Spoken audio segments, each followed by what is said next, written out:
¿Cómo funciona el fin de semana de Fórmula 1? ¿Cuándo empiezan y cuándo terminan las actividades? ¿Sabías, por ejemplo, que todo comienza el jueves y que los pilotos y equipos obligatoriamente ya tienen que estar allí? Pues sí, muchas cosas suceden mucho antes de que pienses en sentarte en el sofá y encender la televisión, de hecho semanas antes. Y de eso es de lo que vamos a hablar hoy en Splash and Go. En detalle, poniendo una lupa y explicándoos todo lo que ocurre a lo largo del fin de semana, dentro y fuera de la pista, y cómo interactúan estas dos partes. Vamos, un Gran Premio de Fórmula 1 es un espectáculo de tecnología, de organización, y no puedo dejar de mencionar aquí la famosa frase de Bernie Ecclestone que decía y dice: ¿organizamos un mundial cada 2 semanas? ¿Y de qué está hablando de todas formas? Del inmenso trabajo que supone coordinar más de 220 países conectados en red, recibiendo la señal de televisión y hoy en día también de internet. Un flujo inmenso de datos, de manera organizada, sin fallos, sin retrasos, con algo ridículamente planificado, créeme, minuto a minuto. Las cosas empiezan semanas antes, a veces, para ser honesto, meses antes de que la Fórmula 1 piense en ir a un país. Y lo prometo, palabra de scout, volveré a grabar el video sobre la logística de la Fórmula 1. Algunos de los equipos más simples, como esas estructuras provisionales que montan los garajes, el pit wall, monitores de computadora, etc., se envían a los países en un sistema de rotación meses antes. Las estructuras, las réplicas más baratas, diferentes de coche, motor, suspensión, etc., forman kits, normalmente 5, que viajan por el mundo en barco. Así, por ejemplo, lo que llegará a Interlagos para el Gran Premio de Sao Paulo en el mes de noviembre muchas veces salió en barco desde Europa después de haber sido utilizado, por ejemplo, en Barcelona. Y lo que se va a utilizar en Abu Dhabi a veces vino en avión y camión directamente desde Singapur, etc. Por regla general, con las partes más baratas y los elementos más fundamentales, como mencioné, las partes de los autos, etc. El garaje comienza a montarse el martes y debe estar listo el miércoles. Por la noche, porque el jueves los autos tienen que ser presentados a la FIA, pero tranquilo que ya llegamos a esa parte. El autódromo debe estar listo la semana anterior. Y a veces delegaciones de la Federación Internacional de Automovilismo vienen a verificar alteraciones, reformas, cambios que fueron solicitados.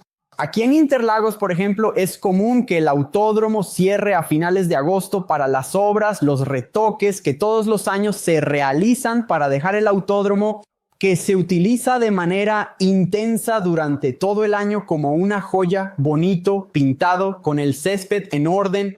El martes y el miércoles, paquetes, cajas, estuches son abiertos, desmontados y todo va formando los garajes que veremos luego bien arreglados en el primer entrenamiento libre del viernes.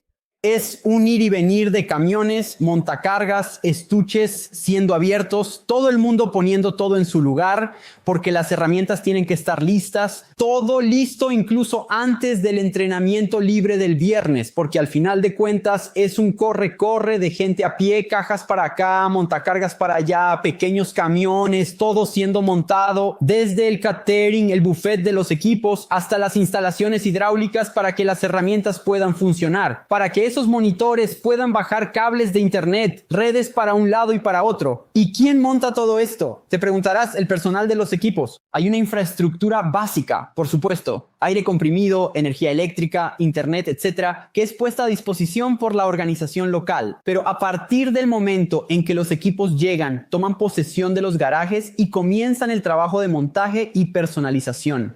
Muchas veces con diseños idénticos a los que se hacen en el Red Bull Ring, en Monza y en Interlagos en todo el mundo. Al fin y al cabo, es mucho más fácil trabajar en una oficina que conoces con los ojos cerrados. También el miércoles, normalmente con alguna que otra excepción, los pilotos y los principales miembros de los equipos van llegando. Por eso el miércoles y un poco menos el jueves son los días más fáciles para conseguir una selfie, un autógrafo, etc. En la puerta del hotel o en la puerta del autódromo con pilotos y directivos, porque en esos días las agendas son más tranquilas, aunque no estén vacías. Porque aunque las actividades en el autódromo el miércoles sean más tranquilas para los pilotos, aún así tienen varios compromisos promocionales en cuanto ponen un pie en tierra. Recuerdo haber conversado ese año con Paul Di Resta en el WEC, que tiene una agenda mucho más ligera que la Fórmula 1, y él dijo que así que desembarcamos en el aeropuerto, la gente ya estaba allí, pasamos por el hotel, nos duchamos, ya fuimos a almorzar con la prensa, y a partir del miércoles es un torbellino de actividades promocionales. Al final de cuentas, quien paga la cuenta quiere aprovechar al máximo los activos mediáticos, que son los pilotos y los directivos. Por eso mismo, el miércoles, la probabilidad de encontrar a un piloto en el autódromo es menor, pero el jueves eso ya es obligatorio. Sí, todos los pilotos y todos los directivos, al menos el director principal, necesitan estar en el autódromo porque hay conferencias de prensa obligatorias para los 20 pilotos y los 10 directivos de cada equipo. Además, es también el día en que suelen agendar las llamadas exclusivas con los medios que transmiten la Fórmula 1, ya sea televisión, radio o prensa escrita. Mientras pilotos y directivos conversan y cumplen con los llamados compromisos mediáticos, el equipo debe haber terminado de preparar los autos. Y esto no es un simple capricho, es una exigencia del reglamento. Porque aunque los autos solo salen a pista el viernes por la mañana, el jueves temprano ya está abierta la garaje de la FIA, esperando cada uno de los autos para inspección y pesaje. Esa inspección en portugués se llama scrutineering, escrutinio. De los comisarios, allí en ese garaje, los autos van a una balanza y también se miden ese día. Además, los equipos deben presentar a la federación cualquier modificación, cualquier pieza que el auto pueda llegar a usar durante el fin de semana. Es decir, aunque no tengas intención de utilizar un nuevo alerón delantero, un piso, una suspensión ya en la primera práctica libre, debe ser presentado a la FIA con una descripción y los planos de los proyectos para que así ella sepa lo que está en el auto. ¿Por qué? Me lo puedes preguntar. Calma que ya llegamos al sábado y al domingo al llamado parque cerrado o en francés, parc fermé. Ese peso del auto se suma al de los pilotos después de la clasificación y después de la carrera. Seguramente ya los has visto subiendo a una balanza y alguien anotando su peso para así componer el peso mínimo final del auto, lo que a veces puede causar un gran problema. ¿Tuvimos descalificaciones más recientes? George Russell, Lewis Hamilton, Charles Leclerc, por desgaste excesivo en la placa que va debajo, también por peso mínimo. El tiempo de garaje abierto normalmente es de horas para que todos los equipos puedan llevar sus dos autos para el pesaje y las mediciones. Y es en ese momento que los fotógrafos astutos aprovechan para hacer sus tomas, ya que los autos normalmente son llevados sobre patinetas por todo el pit lane, despacito, ideal entonces para hacer las fotos. Y quienes están allí atentos no son solo fotógrafos de la prensa profesional, sino también de otros equipos, que les gusta estar pendientes para ver las novedades de los rivales. Cuando todo eso está terminando, pilotos y directivos ya han hablado con la prensa, han dado declaraciones y nosotros aquí estamos publicando nuestro video del jueves, el famoso Media Day. En el garaje, los autos que han regresado son encendidos. Los motores suelen funcionar durante algunos minutos. Esa revisión final para ver si no hay ninguna fuga, si todo está en orden. También al final del jueves se realizan los llamados briefings técnicos, reuniones preparatorias, donde los equipos revisan paso a paso cuál es la programación del viernes. Cada minuto en pista está planificado, primero salimos con este alerón, luego con aquel, cada auto hace una cosa, tanque lleno, tanque vacío, neumático medio, neumático duro, neumático blando. En ese momento de los briefings incluso es hora de repasar la previsión del tiempo y saber, ¿vamos a poder hacer lo que planeamos? ¿Tenemos dudas? ¿Sirve de algo perder un montón de tiempo el viernes y el sábado preparando un auto para seco cuando sabemos o hay una gran probabilidad de lluvia el domingo? Todavía el jueves ocurre el llamado track walk, en el que la pista ya lista recibe a los pilotos caminando o andando en bicicleta. Caminando si es una pista corta como Interlagos y en bicicleta si es una enorme como Spa-Francorchamps. Los pilotos suelen recorrer todo el circuito junto a su ingeniero de carrera, observando detalles, cambios en los pianos, zonas de escape, donde se ha reasfaltado, etc. Recuerdo que hice un track walk del WEC el año pasado en el que sorprendí a un mecánico de Toyota con una cinta métrica, midiendo la profundidad del surco del piano, porque esa información seguramente fue al briefing técnico para avisar, mira, si vas a pasar por el piano, ten cuidado porque tiene X centímetros de profundidad. Dependiendo del circuito, todavía el jueves hay espacio para sesiones de entrenamientos libres o incluso clasificación de eventos de apoyo como Porsche Cup y carreras de autos históricos Fórmula 3 y Fórmula 2. Y los VIPs, por supuesto, tienen la oportunidad de hacer el llamado Pit Lane Walk también el jueves, con todo más vacío, pudiendo a veces intentar sorprender a un piloto o a alguna celebridad, ¿cierto? No es solo eso lo que sucede. Además de las categorías de apoyo, hay un ritual de horarios que, si ya has ido al autódromo, puedes observar. 15 minutos antes del TL1 pasa el safety. O el medical car con una bandera roja, cerrando la pista para los autos de servicio que están circulando, llevando a los marshals, trayendo comida, haciendo todo tipo de servicio local. De ahí en adelante nadie más circula, excepto el medical o el safety, y a partir del momento en que se abre la pista, los autos de Fórmula 1. El horario evidentemente varía de país en país y siempre intentan acomodar la agenda a los horarios de mayor audiencia para ver algo. En Europa, pero en líneas generales, a las 9 de la mañana es el TL1, al mediodía el TL2. Antiguamente todas estas sesiones duraban 90 minutos, eso se redujo a 60, o sea, una hora. Terminó el TL1 y dependiendo de la agenda de cada circuito, media hora o una hora después comienza la próxima actividad, que será, como comenté, Porsche Cup, Fórmula 3, Fórmula 2, aquí en Brasil, Fórmula 4. Estas actividades van ocurriendo hasta que la pista se cierra de nuevo y el mismo ritual se repite. Y viene la segunda sesión libre. Al final de las dos sesiones, TL1 y TL2, los pilotos salen del garaje y necesariamente pasan por la llamada zona mixta y tienen que hablar con las televisiones acreditadas en esa zona y también con el canal de la propia Fórmula 1 de donde salen sus declaraciones. Toda la información absorbida el viernes es recopilada por los equipos y muchas veces se revisa la planificación para el sábado. Además, por supuesto, de tener en cuenta la previsión del tiempo. Así, si alguien tuvo un problema de motor, suspensión, caja de cambios, etc., o si tuvo un accidente, el equipo tiene un número determinado de horas, normalmente hasta las 11 de la noche para terminar el trabajo. Y a veces puede que tengan que trabajar toda la noche. Pero aquí hay una regla más. Hoy en día, y para evitar jornadas extenuantes de trabajo que ocurrían en el pasado, los equipos tienen un número máximo de veces en que pueden exceder las horas máximas de trabajo para que los mecánicos trabajen durante la noche. Antiguamente esto era común, se cambiaban los motores durante toda la madrugada. Hoy en día existe un límite máximo para el llamado toque de queda, así que los equipos reservan esas horas comodín para algo que sea realmente esencial. Chocar el auto, tener certeza de un ajuste que se puede cambiar, etc. Por cierto, una historia de viernes a sábado en Hungría, ahora en 2025, Bortoleto asumió la responsabilidad y le dijo a Sauber, necesitamos cambiar esto y esto en el ajuste. Y de esa forma sería necesario romper el llamado toque de queda, entrar en esas noches de madrugada que el equipo tiene un máximo permitido para hacerlo, creo que son 2 veces al año. Y entonces un novato tiene que estar muy seguro y si sale mal pierde mucha credibilidad. Si hace que los mecánicos trabajen toda la noche y el equipo gasta uno de esos comodines para que no sirva de nada. Y salió bien. Por eso el resultado en Hungría fue tan importante para él dentro del equipo. Insistió, se mantuvo firme y dijo, estoy seguro de lo que estoy diciendo. El equipo rompió el límite de horas, le entregó un coche que llegó al Q3 y luego consiguió un 6º lugar. También con una hora, entonces, en la mañana del sábado ocurre el TL1. Una vez terminado, tenemos los eventos de apoyo, como mencioné, las categorías que rodean a la Fórmula 1.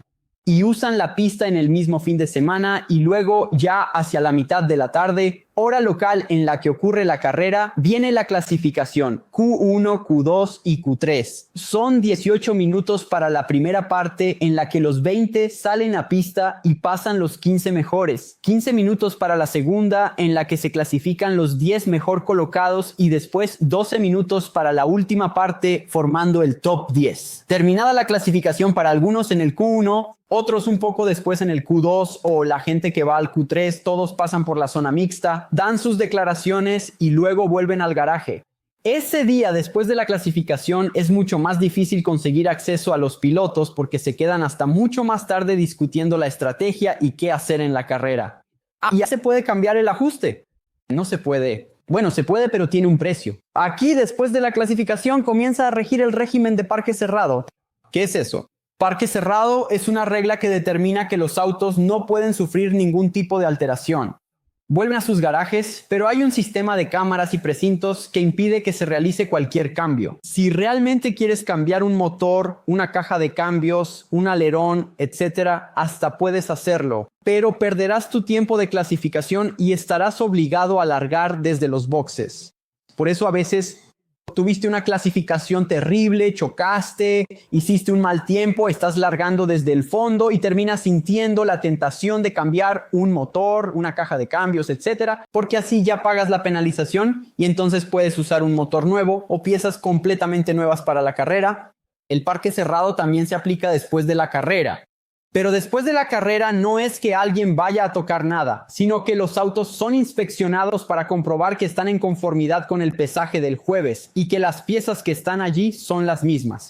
Fueron previamente presentadas y aprobadas en ese documento, ¿se entiendes? Todo tiene una razón de ser, pero el domingo de la carrera pasan muchas cosas. Antiguamente teníamos la llamada sesión de warm-up, calentamiento, en la que los autos rodaban y normalmente probaban la puesta a punto que luego se llevaba a la condición de carrera, cambiando completamente los regímenes de rotación y el consumo que se habían utilizado el sábado, ya que en la clasificación necesitas el máximo rendimiento por una vuelta y en la carrera necesitas llegar hasta el final. Como hoy en día ya no hay warm-up, los pilotos sí llegan un poco más tarde el domingo, pero aún así hay una actividad intensa con invitados VIPs que son recibidos dentro del garaje y también la llamada Parade Lap, en la que los pilotos son colocados en un camión y dan una vuelta completa al circuito saludando a la afición. Es en ese horario previo al Gran Premio, por ejemplo, que este año en Miami la Fórmula 1 puso a los 20 pilotos en 10 autos gigantes de Lego para disputar una carrera amistosa, o no tan amistosa así. Pero justo después de que terminan esas bromas, empieza algo serio y la operación de los equipos tiene una precisión militar. Cada minuto cuenta y ni siquiera necesitas ir a la Fórmula 1 para entender cómo funcionan estas cosas. Conozco a algunos jefes de equipo en Brasil de varias categorías. Un saludo para Gris de Porsche, que en día de carrera no tienen ni tiempo para respirar, todo tiene que estar funcionando. Cuando hay imprevistos, estos deben haber sido anticipados, nadie puede ser tomado por sorpresa. Desprevenido. 40 minutos antes de la largada se abre el pit lane y a partir de ahí debe ocurrir una secuencia cronometrada de procedimientos sin retrasos, sin ningún error, bajo pena de echarlo todo por los aires o tirarlo todo por el desagüe. Tú eliges. Con el pit lane abierto, los autos empiezan a salir y durante este periodo pueden salir, dar una vuelta completa, entrar de nuevo por el pit lane e ir al garaje. Y en ese momento todavía se puede tener alguna conversación o realizar algún procedimiento en el auto. Es el momento de esas conversaciones. Creo que va a llover, estos neumáticos medios no sirven para nada, etc. Con 32 minutos antes de la largada, es decir, 8 después de la apertura del pit lane, suena una alarma y los equipos son avisados a través del sistema. El pit lane cierra en 2 minutos. Y entonces lograste hacer funcionar el auto y saliste a la pista. Lo lograste. ¿No lo lograste? Vas a largar desde boxes. Si estás en la tribuna, empiezas a ver ese ritual extraño de algunos autos saliendo de boxes y yendo directo a la parrilla, otros pasando por dentro y dando otra vuelta. Pero si no señalaste en el pit lane y te dirigiste a tu posición, se acabó. Ahora solo sales de ahí cuando se apaguen las luces. Mientras tanto, tus mecánicos están corriendo con todo ese equipo de soporte, beso, justamente para esperarte allí. Alineados en la parrilla, normalmente los pilotos bajan, conversan con sus ingenieros, intercambian las últimas impresiones y sí, corren al baño para hacer un último pis. Esa conversación con los ingenieros es importante porque antes de que vayan a la parrilla, algo puede haber pasado en la pista, ya sea meteorológicamente o alguna gran tontería en las categorías que pasaron antes por allí. La pista puede estar más engomada, alguien puede haber derramado aceite, ya puede estar lloviznando, hay una infinidad de variables. Mientras eso sucede, el equipo ya ha conectado los sensores y está haciendo una revisión final en el coche para ver si todo está en orden, porque de ahí en adelante es el coche y el piloto solos en la pista. Paralelamente, también realizan los llamados Fire Up. Entonces encienden el motor, mantienen el motor al régimen mínimo, sosteniendo el calentamiento de los componentes y del aceite. Ese calentamiento también ocurre con las mantas eléctricas en los neumáticos. De ahí en adelante ya sabes, la transmisión comienza, hay un himno nacional, algún homenaje a quien corresponda. Todos se suben a los autos, los pilotos son asegurados, los motores encendidos y se realiza la vuelta de formación. Vuelta de formación de la parrilla, o aquí en Brasil también llamada vuelta de presentación. ¿Crees que terminó? No, no ha terminado. Terminada la carrera, y no estoy hablando de la bandera a cuadros, porque sabemos que para algunos puede terminar en la largada por algún problema, los pilotos están obligados, uno por uno, a pasar por el corralito de la prensa. Y quien termina la carrera, si quiere llevarse el resultado a casa, debe dejar el auto en el parque cerrado. Y entonces es pesado, medido y comparado con el jueves. Mientras tanto, y muchas veces justo después de la largada, los equipos ya empiezan, créelo si quieres, a desmontar el garaje. Porque si el auto ya fue a la parrilla, por ejemplo, sabemos que motor, caja de cambios, etcétera, ya no se van a cambiar, ¿verdad? Entonces, aún más, si tenemos una carrera en fines de semana consecutivos, es hora de empezar a empacar todo porque algunas cosas ya no tienen utilidad y ya pueden ser despachadas. Intenso, ¿no? Esta es la descripción hora a hora, minuto a minuto de lo que sucede de jueves a domingo en un autódromo de Fórmula 1 cuando es necesario reunir todo. La programación del evento, el reglamento técnico, el reglamento deportivo y también los compromisos promocionales de pilotos y equipos. Armonizando la manta eléctrica del coche de Ferrari con la cantante que está interpretando el himno nacional en la parrilla. El show con gorras autografiadas en la fanzone con los horarios de la Porsche Cup o el coche de Fórmula 2, Fórmula 3, Fórmula 4 que derramó aceite y entonces el TL3 se va a retrasar. Por ejemplo, en todos los 24 fines de semana de la Fórmula 1 cambia el país, pero siempre sigue igual. Instagram. Este fue entonces, ya lo sabes, un episodio más de Splash and Go en YouTube. Espero que les haya gustado. Deja tu like que es gratis, no cuesta nada, ya lo sabes, y ayuda muchísimo al canal. Hazme ese favor, haznos ese favor. Y no te olvides de dejar con nosotros tu hype. Cuéntanos desde dónde nos ves. Dime si ya sabías de toda esta programación. ¿No quieres contar nada de eso? Entonces deja un saludo para el gato, el perro, el periquito, el novio, la novia, el cónyuge, la cónyuge. Siempre pido esto porque así el algoritmo entiende que te gustó, entiende que sigues aquí y continúa distribuyendo nuestro contenido por toda la internet rumbo a los 300,000 suscriptores. Para no perderte nada de lo que hacemos por aquí, tenemos canales de notificación para ti. Instagram, Telegrama y WhatsApp correcto y empiezas a recibir un mensaje automático. Tan pronto como publicamos cada pieza de contenido es una mano amiga. Enlace abajo en la descripción, más de 2,000 miembros en cada uno de ellos. Recibir un mensaje y ya no depender de YouTube para que te lo recuerde. También tenemos mucho material en nuestras redes sociales. Instagram, Twitter, Threads y TikTok se pasan las arrobas aquí. Enlace allá abajo en la descripción. Y nos vemos aquí en el próximo video. Gracias y un fuerte abrazo.